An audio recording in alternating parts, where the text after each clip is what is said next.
Ah, crap. Hold on, YouTube. I might have messed up here. Might have actually messed up here.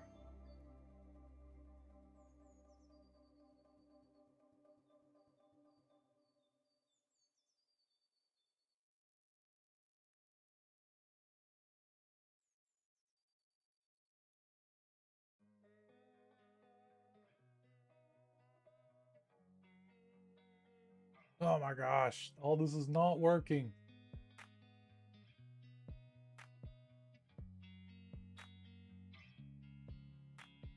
Wait, does that work?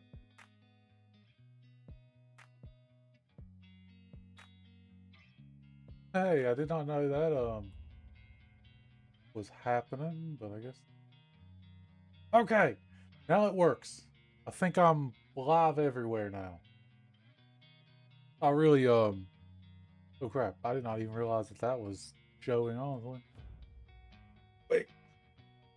Not ready. Okay,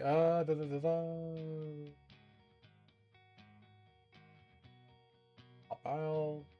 Put you right here. Okay.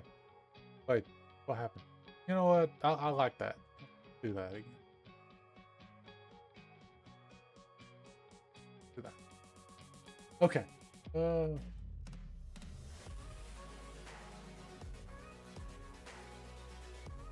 Let's refresh that.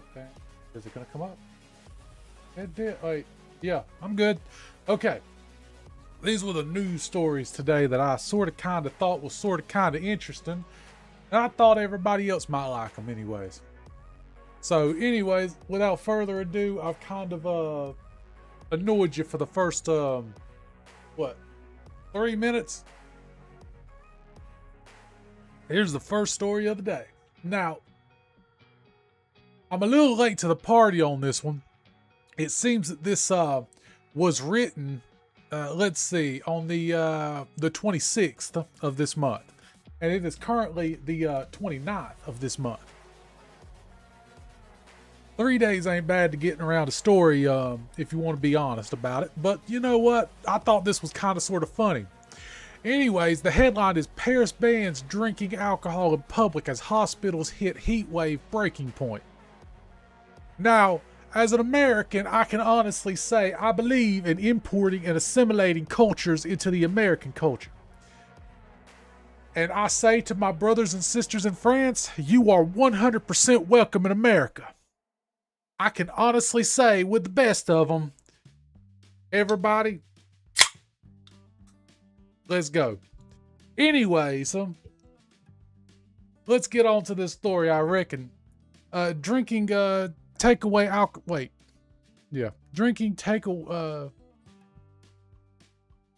Okay, we don't call it takeaway in America, so I'm literally like, anyways, beside myself reading drinking takeaway alcohol. I've never heard that phrase in my life. Anyways, on the street has been banned in Paris this weekend as the city pride march has canceled. Has been canceled? What? Anyways, because of the overwhelmed ambulance services and overcrowded hospitals and deadly heat wave. Now, I looked at the deadly heat wave in Europe, and I can honestly say, where I live, your heat's kind of below average, if I'm being completely honest with you. I'm here dealing with 140% humidity and like 95 to like 110 degree days. So, I had to convert the Celsius thing, and I don't even think it got it completely right because I think it just said it was like 93 degrees. And I'm literally sitting there thinking to myself, I was in the yard all day yesterday, and it was like 95 with like 100 and something percent humidity. And anyways, I figured, you know, maybe like, I don't know. I'm sorry if I come across as a little callous to your situation. I realize y'all you're just not built that way, I guess. Anyways, this is already passed, so I'm not going to spend too much time on it, but I thought it was something sort of kind of interesting, and I will say I kind of want to import this culture into America. You know. Anyways, on to the first actual story of today. Look up Monday evening for a full strawberry moon. I had to say that. Honestly, I thought about leading with this story this morning, and I'm kind of mad, kind of disappointed that I didn't. But I kind of wanted to bring up the first story, and since it was so old, I figured go ahead and get it out there. Anyways, June's full strawberry moon rises Monday evening, with the name originated from indigenous seasonal traditions. Look to the southeast sky Monday evening, and you'll see June's full moon rising just after sunset. The astronomically the moon reaches the full phase at 7:56 p.m. Now, it doesn't say which time is 7:56 p.m. I'm guessing it's Eastern time. Then again, just look up, if you seeing this and you really interested, just look it up on your own. You know, like, I'm sure it's got some conversion there for your time zone, but I'm just guessing this is East Coast time just because that's where I am. You know, but then again, who the heck knows? The June's full moon, also known as a strawberry full moon, but don't expect a pink or red moon. That actually kind of brings a little bit of the fun away from it, in my opinion. Whenever I heard strawberry full moon, I was thinking, oh, there was going to be dust in the upper atmosphere, and it was going to turn the moon pink and everything. However, if you catch it, just as it rises above the horizon Monday evening, it will appear yellowish orange. Then why not call it the cat's eye moon or something like that? I guess it don't have the same ring as the strawberry moon, but still. Or even a subtle pinkish tint as the light passes through much thicker layers of the Earth's atmosphere. You see, that's what I'm talking about right there. You call it a strawberry moon, it says it's a pinkish tint. So it looks like if you really want to get the full effect of this, you got to get early in the evening, like right as like the moon is rising. So you're probably going to have like a clear, like, look at the horizon, basically.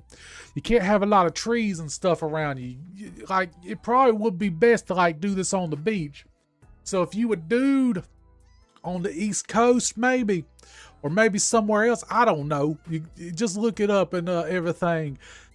Maybe take your lady out to the beach, or your dude, whoever the heck you into, out to the beach, and you might be able to see a pinkish full moon. If you a broke brother like a lot of people are out there, it might be a good time to propose, you know? And just say, I turned the moon pink for you, baby.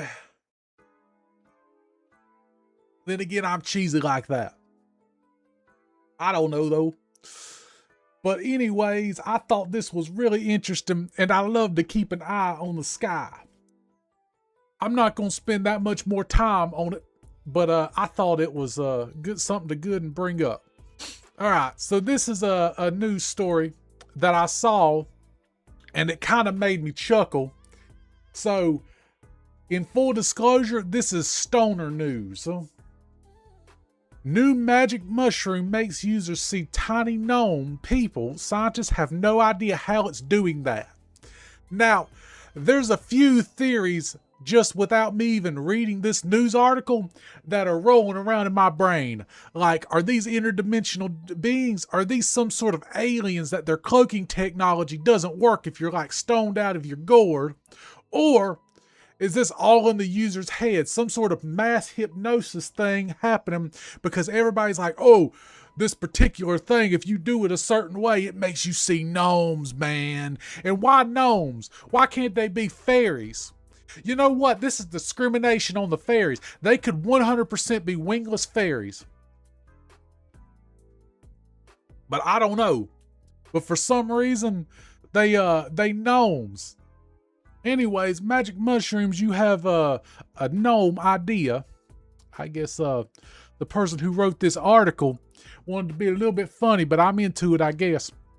Move over, Psycho whatever, Ben. There's a new, they are using way too many, big words in this article for me. Like, they got to know, like, the people reading this and looking at this and looking this stuff up can't pronounce these things. In fact, I can't anyways. But that's what I'm working on right now, I would say. Has unearthed new details on how the freaky fungus makes those who ingest its hallucinogens a teeny tiny people all around them. Wait. Okay.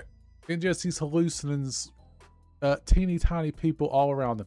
So like, yeah, this is probably written by AI, I don't know, but like, yeah, that's a mistake in the article there. That's the thing, like, articles used to be easy to read, but nowadays they getting harder and harder to read because I don't know if they're just, anyways, I don't want to dread on that. Something that no other shroom has been known to do. I don't know what this shroom was doing. They need to lock down the chemicals in it because I guess they doing stuff. But then again, this ain't completely out of the ordinary too, because I know there was a type of stuff on the streets that like people took and they're like, oh, I see numbers in the wall. So this is far from the only example of what hallucinogens do to you whenever you hopped up on them. A typical magic mushroom contains compounds of psychobeans, whatever, they take about half an hour to kick in and produce the well-known psychosomatic effect, like highlighted color perception, blah, blah, blah, blah, blah, blah, these are a bunch of big words, man. But anyways, it says elevated heart rate, nausea, and impaired coordination. Basically, don't mess with this stuff, kids, because you don't know what the heck you getting whenever you pick this stuff. So I would honestly tell anybody, don't go near this stuff with a 10-foot pole, because I guarantee you the people who are very interested that hear this right now probably don't know what the heck they're doing when it comes to this stuff. So I would personally say, please don't do this unless I say just don't even do this, period. You're not as smart as you think you are, honestly. Anyways, I'm gonna get into the tech stories of the day because that was all I could find that was really good as far as stuff like that was concerned. But I saw this and it really did make me chuckle and everything. And this actually is a good silver lining as far as I'm concerned. Ford AI wasn't smart enough to replace veteran engineers, so it hired 350 of them to fix quality control issues. Ford made a grave mistake with AI and has learned the hard way what happens when you overcommit to the technology without properly training it. The automaker said this week that dadgummit, I'm getting tongue-tied all of a sudden. Anyways, the engineers bringing its cars to market because blah blah. Ford revealed the 350 experienced technician specialists. Okay, so basically, like, I'll be honest with you, I think that a lot of like this, they got rid of a bunch of people that they didn't think that they needed or that they just didn't need. And everything. And I really do believe like they basically used AI as a reason to clean house. Because if you look, they're not saying that they're hiring junior engineers. This is obviously like the big experienced veteran engineers is the people that they're bringing back. So it's very likely that yeah, they're and let's be serious here. Ford's 100% going to get rid of these engineers if they 100% can. So I guarantee you Ford was like, look, we bring out a new vehicle every like 3 or 4 years. Let's go ahead and get all the new stuff out. And then let's replace all these engineers with AI, just see what happens for a year. And then they realized, well, we still need the veteran engineers, but we don't need like the young, unexperienced engineers. So they brought back the veteran engineers, and yeah, I I think even though they're bringing back these engineers, I think you're going to see a general phasing out of them overall, because like it or not, AI is getting better. So it's able to replace the inexperienced engineers now, and in 10 years time, it's just going to be able to replace the experienced engineers. So if you're like an experienced engineer and you're like 40 plus, you know, you're probably going to reach retirement, but once they retire, they're just not going to replace them. I think a lot of AI, it just needs more sample sizes, or a bigger sample size to train itself the way it needs to or whatever. And then like once it has a big enough sample size, it just doesn't need people anymore. That being said, it's just not going to create anything new. Once it has a big enough sample size, it's just like you're going to see the same stuff brought out year after year after year. There's going to be no innovation in the industry. Which then again, since like the year, I would say 2010, there really hasn't been much variation in the industry anyways. If you look at any of the major car brands, they all look exactly the same. Like, really, like, I don't know of any vehicle that just sticks out in my mind as being completely different other than like the main brands, like, I don't know, like the Ford Mustang and everything. But then again, if you actually look at the Ford Mustang, you compare it to the Dodge Challenger, they look relatively similar. Like if you look at them from the side, they look relatively similar. You look at them from the back, they look relatively similar. Even the front looks relatively similar. And it's honestly, that's like the biggest shame to me, is that there's no variation in like everything anymore. Like it used to be, like you could look at a car and you could tell the difference between a Chevy or a Ford from like 300 yards away. Now you have to be like within 20 feet to be like, oh, I see the badge, I know what vehicle that is now. And that's honestly like the most heartbreaking part of this for me personally, is that there's just no inspirational anything anymore in the world. Everything's just so safe and just bland. But I don't know, that's just me. Anyways, the next few stories are going to kind of blend into one another and everything. And that is SteamOS versus Xbox mode, which is better? And I really, I'm not really actually going to read this article. You can look at it if you want to really read this article and everything. But in my personal opinion, if we were to like compare SteamOS to Xbox, I really don't think that you should compare which is actually better or worse for the most part, because I really think that gamers for the most part actually go off of feel. I feel like this operating system or this whatever is better than the other one, is mainly how it goes these days, because everything is like at a bar level. Like there's like a minimum like usability for every operating system nowadays, so that like if you're really determined, anything can work and everything. So whenever I see SteamOS, like I immediately think I really want to give SteamOS a shot. Whenever I think Xbox mode, I think it's literally just running on Windows. It's going to be slow as heck. It's going to have a bunch of AI baked into it. Do I really want to give Xbox mode a try, or do I just want to format my my drives and turn on SteamOS and see if I get a performance boost? If I'm really going to go through the trouble of learning an Xbox mode or a SteamOS, like I think I'm really going to go with the option that might have a performance boost. Honestly, especially if it's going to be aggravating and time consuming to figure out like which one is better and which one is like to see like how to get everything to work, because you know you're going to have to fiddle with it for like a good solid like 4 or 5 hours to get everything set up and everything. And not only that, I kind of trust SteamOS to set everything up to like have everything like work with a controller, honestly, with either an Xbox controller or a Steam controller and everything. Because I'll be honest with you, even though I don't even own an Xbox, I own like 3 Xbox controllers because that's what I play at whenever I'm playing my games on Steam, because everything's compatible with an Xbox controller and everything. But that being said, I probably might switch to a Steam controller next 6 months to a year or so. Who the heck knows? Might keep you posted on that.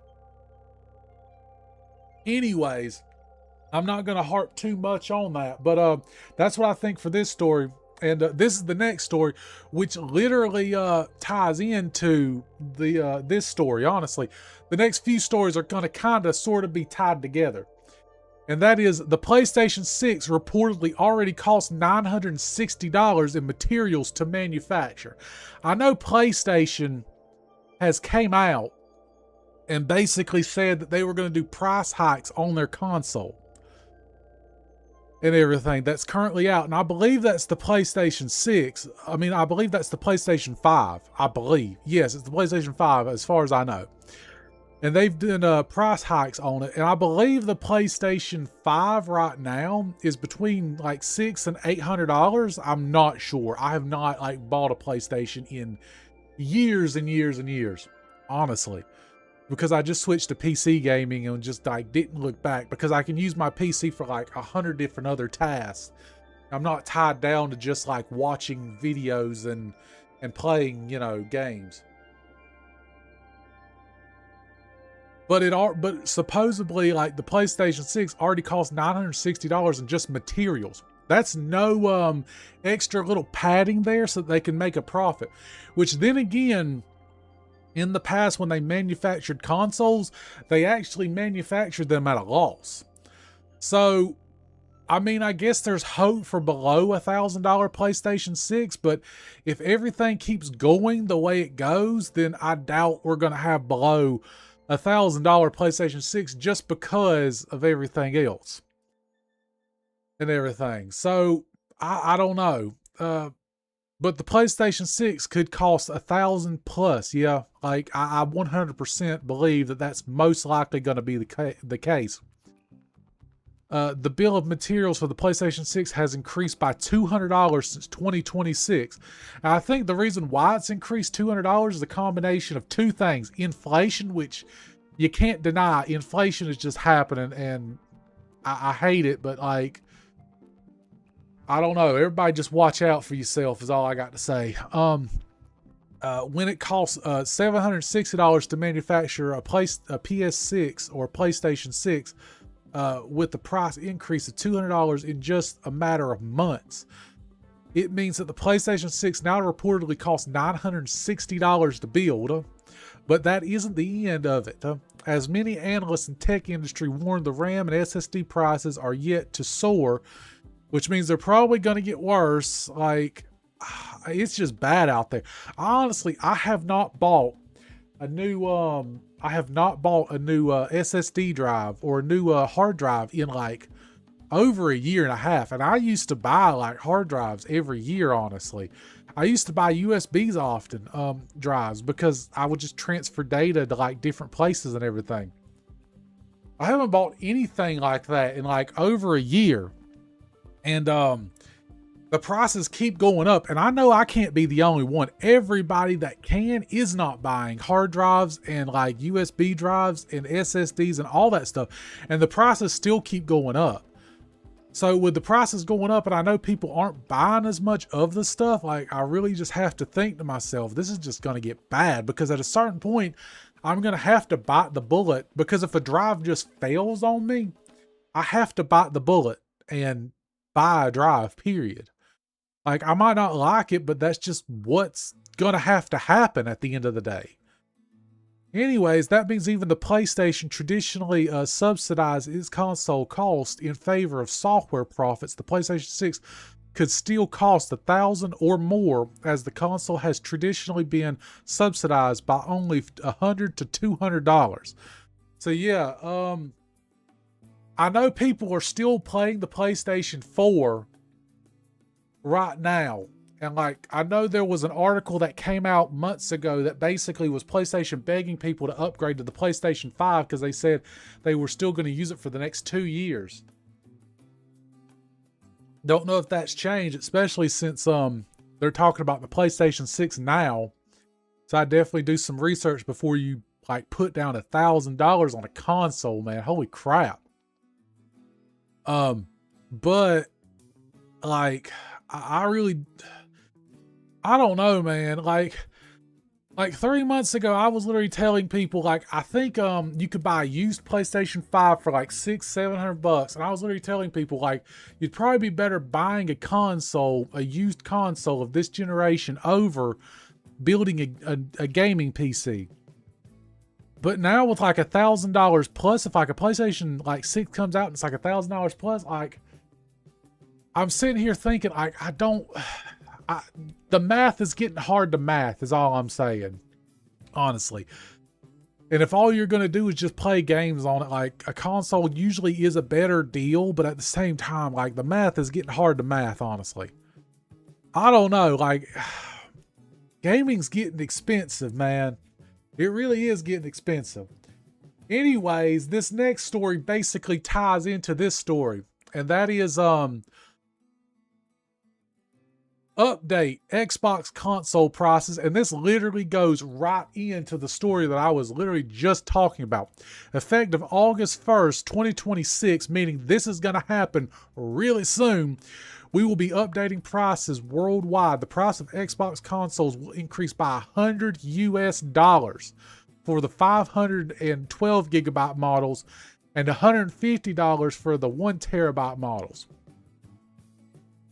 Sunsetting our 2 terabyte models, which means they won't even have a 2 terabyte model anymore. Did not make sense to produce the 2 terabyte model. They basically said there's no way anybody would ever buy a 2 terabyte model. They just decided to stop making them. Guys, like, it's getting hard, like, being a gamer right now, man.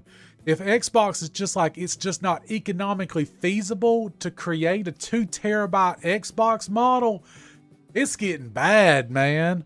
It really is getting bad. Like, I'm literally crying. If you are like between the ages of like 11 to like 19 right now, those are like peak getting into gaming year. We're literally going to have an entire generation of people, I feel like, that don't have consoles, that don't have a love for gaming, because they literally could not afford the game between the ages of like 12 to 19, which is like the peak, like memory, like years of like gaming. That was like the time when most people really like had their first titles that they like absolutely love. If you talk to any Final Fantasy player or any like Metal Gear Solid player, most of the time their favorite titles came out between 12 to 19. They're like, everybody knows the first M game they ever played. Everybody knows the first T game they ever played. Everybody's got a memory of, oh, I was able to get my dad to buy this game for me, or maybe my uncle or grandpa bought this game for me, and they didn't know that it was a mature title or something. But like, that's not gonna happen for like, I believe, an entire generation of gamers, because the prices in consoles are just getting so ridiculous. I hate it. I really weep for this generation. I really do. Like, unless you are like part of an upper middle class family, like, you can't afford to like play the newest titles. Like, I wonder like how people, are going to be doing this. Anyways, I don't know. Anyways, the console storage and memory prices has increased more than 2.5%, and we are expecting another doubling of fall 2027. So they're raising prices right now for like $100 on their 500 gigabyte model and $150 for their 1 terabyte model. And they're already telling you right now they're going to raise prices in the fall of 2027 of next year. So a year from now, they're already saying they're going to have to price hike again. Guys, like, this is not financial advice, but like this is actually getting scary. Inflation and the fact that like computer components are getting this expensive. Like it or not, computers are like a fundamental like staple in everyday life, like nowadays and everything. I'm going to have another article that basically ties into why it's really bad that the like just computer prices are getting this bad. But this could literally turn into a national security issue if we're not careful.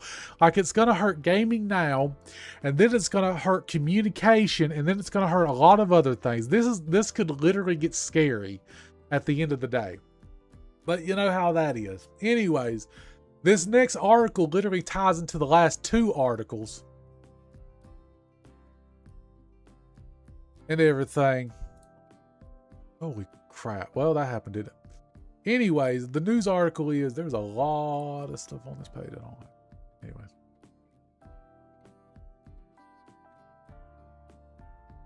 Anyways, there's that. Now, the Steam Machine preview right now. And I don't know if it had it on here. Anyways, people are looking at the Steam Machine right now, and this actually goes into the other two consoles I was talking about, Xbox and PlayStation, and their price hikes and everything. Well, the Steam Machine was coming out, and I know early on, because I was paying attention to it, everybody was hoping that the Steam Machine would be below $800.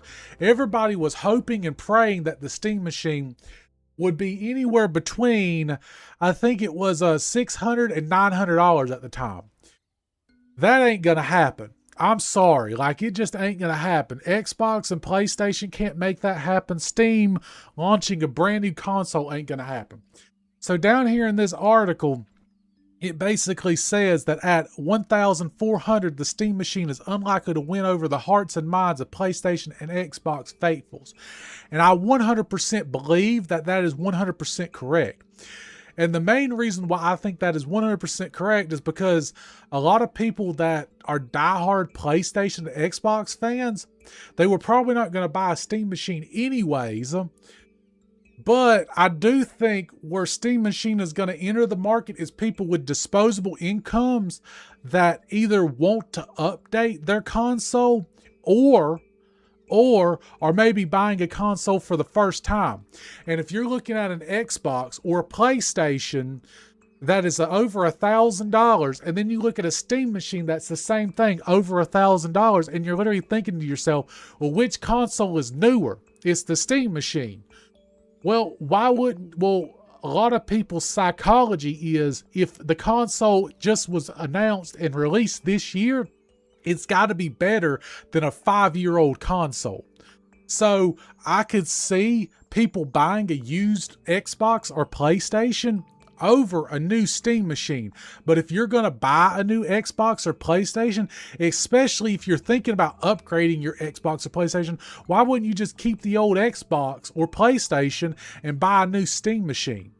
And just test out the Steam Machine. Maybe you might be like, oh, I don't like it in a few months, and sell it, and you're more likely to have like a quick turnaround and get more of your money back through a Steam Machine, than you are an Xbox, or a PlayStation. If you're going to try out a console for the first time and be like, I don't like this, and you want to like resell it as used, you would be more likely to buy a Steam Machine.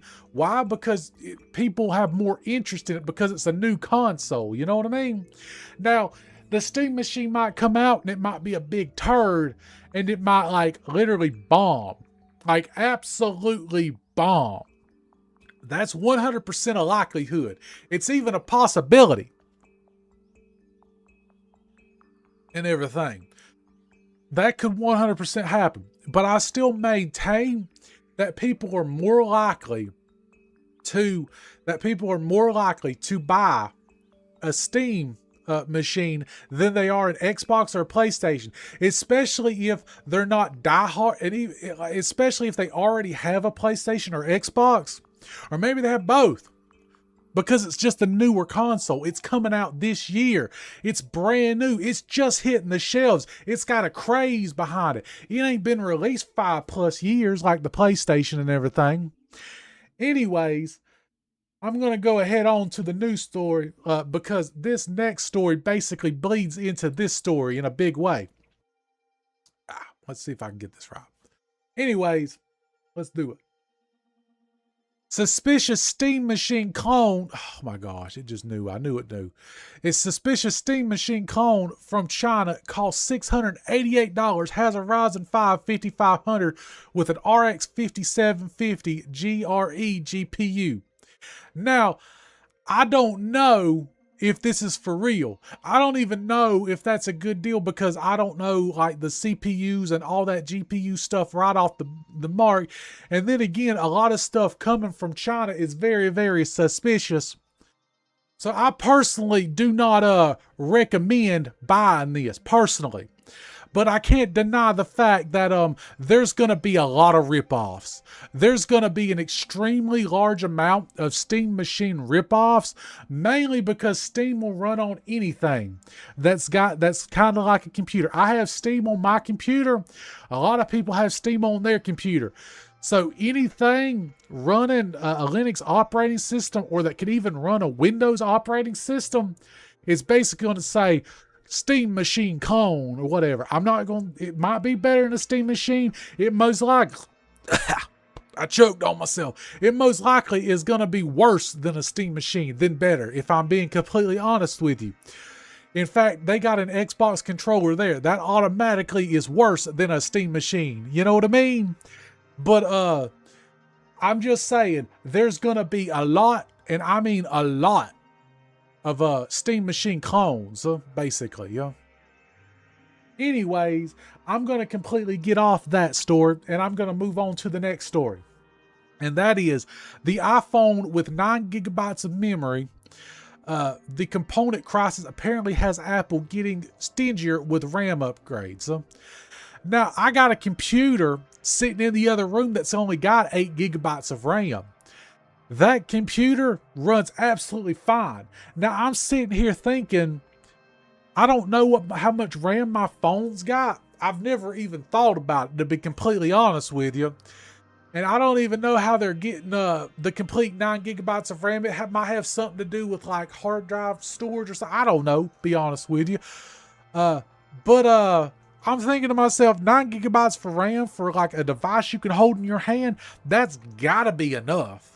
It's gotta be. So like, I'm sitting here thinking phones are getting to be above $1,500 for the newest like iPhone. And it's the same thing with Androids. Honestly, if you like went back in time and released a brand new like iPhone that had the same specs as like a 6S, I would personally buy it. Honestly, like just have the increased like security and everything like that with just completely new components. I'd be fine using a 6S. The only thing I do is check my email. I do basic web searches. I make phone text and I listen to music and navigation on it. A 6S does all that. I don't need the newest iPhone 17, blah, blah, blah.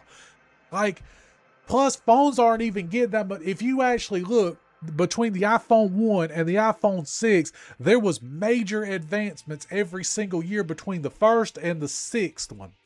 Between the 6th and the 17th one, honestly, it hadn't got a whole lot better. In fact, I'm looking at my phone right now and it's got like 3 cameras on it and like 2 in the front. And I'm thinking, I just need 1 in the back and 1 in the front, you know, as God intended.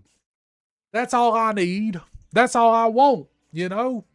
I don't need, if I actually wanted to take great cinematographic photos or whatever, I would buy like an actual like camera, you know. I don't need a bunch of this AI camera stuff. I want the actual unfiltered crappy photo. If like I take a picture and there's a bunch of pimples on my face in that picture, I want you to leave the pimples on my face. I don't need you to automatically clear me up because that ain't me. I wanted a picture of me. I did not want a picture of whatever the heck I'm looking at on my screen. That's the reason why, like, you look at like pictures of people on the internet and then you see them in real life and they're like, they was lying. They didn't even mean to lie. Their phone lied for them. They didn't want to lie to you. They were tricked into lying. People, we gotta like stop this. The phone is lying for us. Anyways, I don't know. I'm gonna get off on like a tangent with this and everything, and I don't need to like completely like lose the plot right now. Anyways, this is the last story of the day and everything. And I thought this was really, it ties into other stories that I've discussed as far as the stream is concerned. And it really does drive home the fact that basically just circle the wagons. I don't like giving financial advice. I don't give financial advice. I would suggest like doing your own research and doing your own stuff. But this news story is millionaires in America. How common is it to have 7-figure net worth nowadays? More than 1,000 people become millionaires in the U.S. each day. Now, I know there's been at least, 30-40% inflation since 2020. It was a different world in 2020 than it is now. And inflation's only getting worse if you ask me. I think the known number for inflation this year is like 3-point-something%. I've actually seen 10% inflation on a few things this year. It's a really weird world whenever you've got like 700% inflation on some electronics. And like you got also de-inflation on other electronics. I could go to the store right now and get a 75-inch TV for $300. But then if I want to buy like some RAM kits or whatever, it's going to cost me like $700, man. And I'm sitting here thinking to myself, isn't there RAM in the TV? Can I tear the RAM out of that TV? Like, how much would it cost to like take all the RAM out of like 4 TVs? How much RAM would that be? I don't know though, man. Anyways, if you dreamed of becoming a millionaire, you're not alone. To many, hitting the financial milestone signals you've made it. I 100% believe that even to this day. You 100% should like be very proud of yourself if you cross the $1 million milestone. Even though I'm sitting here talking about inflation, that is something really to be proud about. Don't let anybody tell you that it's bad to cross that milestone, especially if you worked hard for it. Many people don't put in the effort and they want to talk bad about people who do. Don't let the haters determine who you are. And everything. And everything. And really and truly, if you have no hope of hitting that $1 million milestone, I don't give a crap if you're 70 years old. You're just not trying hard enough as far as I'm concerned. Get off your butt, do something. You got to either be good or good looking. And if you're not good looking, you got to be good.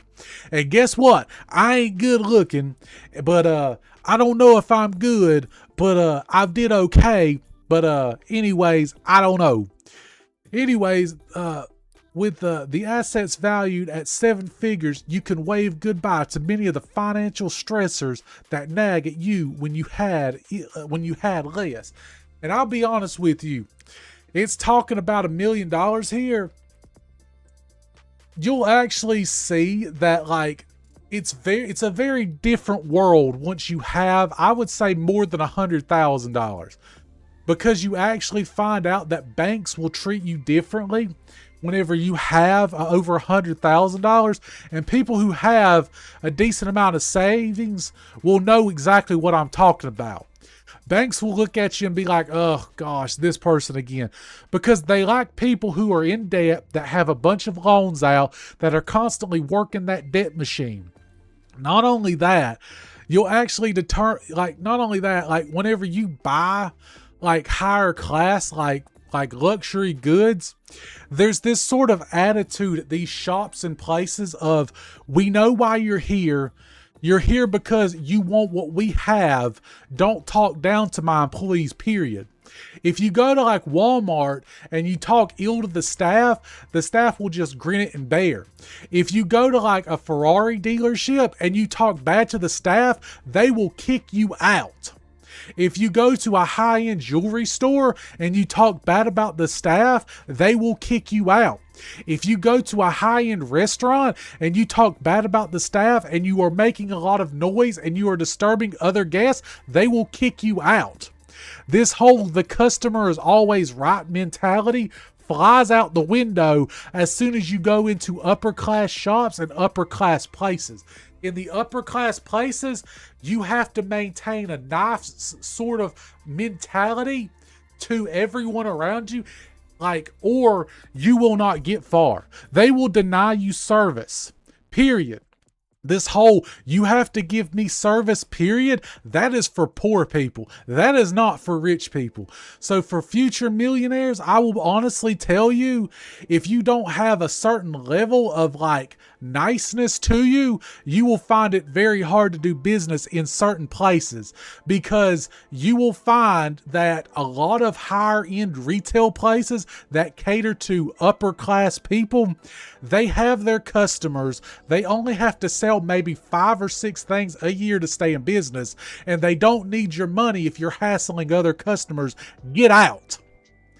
Anyways, I'm going to stop ranting about this because I know some people probably found my little thingy annoying.